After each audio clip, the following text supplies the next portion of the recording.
I just want to talk about a technique for getting your processes documented. So since we've gone through up into this session, we've got 4 functions, org chart, job descriptions, now process tools. So we know how to document all the processes using the tools. Now is the time to start a plan for getting all the documentation done. So assuming you did your 4 functions, you've got your org chart, you built all your job descriptions, you know how to document, but maybe you haven't fully documented every process yet. That is something that happens slowly over time, right? It's not something that you can turn around tomorrow and say, great, it's done. 6 weeks later, we're finished. It just doesn't work like that. If it was that easy, then we wouldn't even be talking right now because you've already have had this done years ago. It's a long, drawn out process in some cases. It's a process itself. It takes time. If all of you didn't have full-time jobs, it would get done much faster, but you do. So the only way to win this race is to go slowly over time, hour a day, 3 hours a week, and ultimately try to get your employees involved. So look at your org chart, because theoretically you would have all the processes linked to the positions, and decide what the priorities are. Decide by hiring needs. So what's the biggest priority position to hire?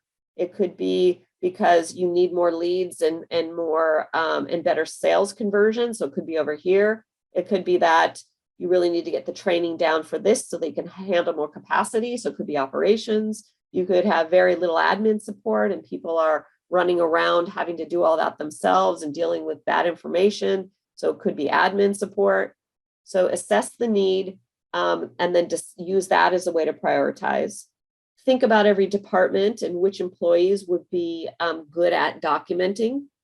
And then ultimately assign people to a role who are accountable for documenting it. So let's assume that my bookkeeper here, I think she's really great, and I want her to start documenting her processes on her job description. I would reasonably tell her, do 1 a month. I would assess her workload, not expect her to be able to do 1 a week and do it at that pace, given she already has a full-time job. Have reasonable expectations. So let's say she's going to do 1 a month. I would take the process and put the one I want her to work on first here at the top. I'd select that process and I'd go here to the title and I'd put her name or her initials, and then I give it a due date. So let's say she has a month. So I'm giving her 1 month from today and I save it.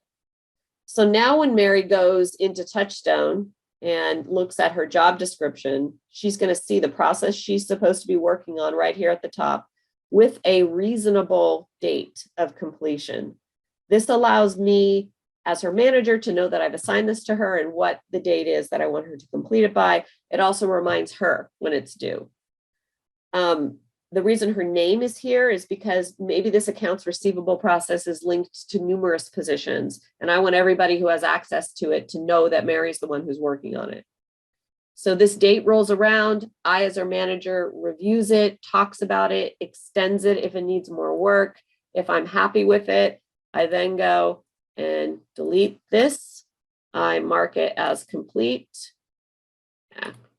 Mark it as complete, and then I go back to her job description and I pull up the next process for her to work on, pull that to the top, and we keep going on from there. So every box on the chart would have a plan to get documented, and the plan is reasonable, and you can use these dates as a way of keeping employees on track.